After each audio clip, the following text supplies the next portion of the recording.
tour. So what does it mean to be farming for land, water, and wildlife? It means that by the way that we farm, as well as the things that we grow, we're supporting the ecosystem both on the farm and in the surrounding area.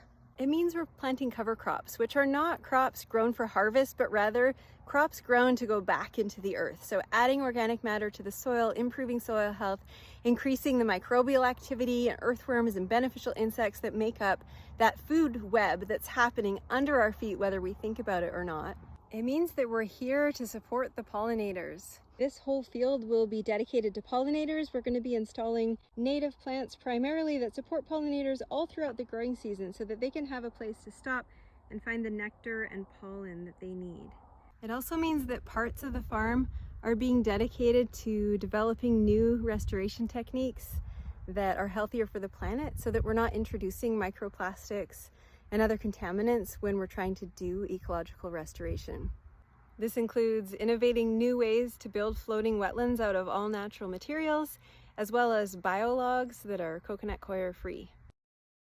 Farming for land, water, and wildlife also means that we're establishing willows in the ground that can be used for future cuttings, for floating wetlands, and for propagation, for getting more native plants out on the landscape. And more beaver food. It means that while we're growing people food like cucumbers and tomatoes, we're also growing things like loofah gourds, which once they're completely mature, it's like a loofah sponge, and we use them as a planting aid for floating wetlands. We plant the wetland emergent plants inside of them to hold the plants in place within the floating wetlands. And birdhouse gourds, which it turns out make really great buoys. They help make the floating wetlands float. We've also been working on irrigation efficiencies, and we're rehabilitating an old cistern so that we can use water more efficiently and not always have to run our high volume pump. If you're taking a tour of Beaver Food Forest Farm, don't miss out on twist pasta. We do have fresh pasta at our farm stand, lasagna, ravioli, all kinds of cut pastas, frozen fresh. And we have butternut squash growing in this field, which will be used for Mike's butternut ravioli later this fall. And lastly, farming for land, water, and wildlife means that we're growing our nursery plants without using peat, so that we don't have to tear up a wetland in order to grow plants in containers.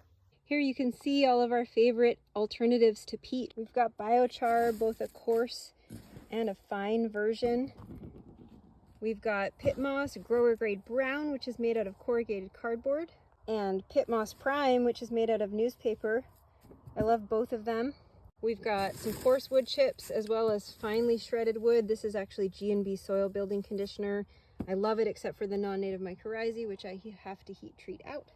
Wool pellets, which we just got another 1,000 pounds of yesterday from Wild Valley Farms. These have been a total game changer. I love including them in every recipe. Rice hulls, which apparently need to be parboiled, so PSA, don't use them unless they're parboiled, or else you'll have a lot of rice growing in your plants and you'll have to transplant everything, and you wouldn't want to have to do that. We've got BCS livestock compost, which is my favorite source of nutrients from a local sheep farm, and they've mixed in organic straw and they've just really well composted this, and then I've aged it additionally for another year. We also have sand, which can be used for additional drainage where needed. Here's an example of one of my favorite recipes when it's all mixed up. Just in case you've heard that you can't grow plants without peat, here are what some of ours are looking like right now.